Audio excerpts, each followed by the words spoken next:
On the night of December 31, 2021, a children's sports center in Seoul was shrouded in deep silence. But what unfolded there would forever mark it as a place of horror. In the early hours of that fateful morning, 40-year-old Han Jong-suk was heavily intoxicated. Staggering through the sports center, he came across his subordinate, 26-year-old Ko Jae-hyun.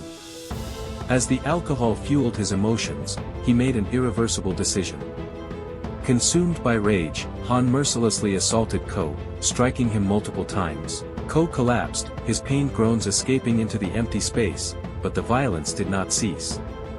Then, Han grabbed a sports rod, a solid stick measuring 70 centimeters in length and 3 centimeters in width. In that chilling moment, the darkness of the sports center was shattered by agonizing screams. The brutal attack caused severe internal injuries, rupturing the victim's organs, including his heart. Ko Jae-hyun, an employee at a sports center, attended a year-end gathering with his boss, Han Jong-suk, the center's owner, and 2 other colleagues. According to messages later released by Ko's family, he was still conscious enough to exchange texts with them as late as 11 p.m. At some point, Ko attempted to call a designated driver to take him home. However, the driver later recalled that Ko, heavily intoxicated, struggled to explain his location and eventually cancelled the call. Han claimed that Ko insisted on driving himself home. Enraged, Han exploded, his anger only escalated from there. Instead of letting Ko leave, Han forcibly took him back up to the sports center and made him continue drinking. Throughout the night, Han's fury never subsided, it only grew worse. His words turned into blows. He began physically assaulting Ko, punching him repeatedly, shoving him to the ground, and beating him with a vacuum cleaner pipe. He didn't stop there, he kicked Ko and stomped on him over and over. Then, at around 2 a.m. Han made a bizarre and false report to the police, claiming that a pervert is attacking my sister, and that she was being assaulted by a man. When officers arrived, Han changed his story, now insisting, "I never said it was my sister. Some guy barged into the center, and I fought him. He ran away." He refused to show the officers CCTV footage and insisted that he would go to the police station himself later to report the incident. At that time, Ko was still alive, but barely. The officers found him unconscious, lying in a room, stripped of both his pants and underwear. However, Han dismissed the situation, telling them that Ko was just a drunk employee who had passed out from drinking too much. Shockingly, Han even patted Ko's head as if they were on friendly terms.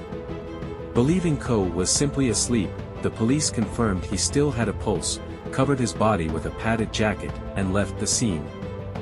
Once alone, Han committed an unspeakable act of cruelty. He took a 70-centimeter long plastic rod, typically used for children's sports hurdles, and forcibly inserted it into Ko's anus multiple times. The force was so extreme that the rod tore through Ko's rectum, punctured his liver, and ultimately pierced his heart. Han kicked the rod in further, ensuring it embedded deep inside Ko's body. For nearly 50 minutes, he continued his brutal assault, striking Ko more than 200 times.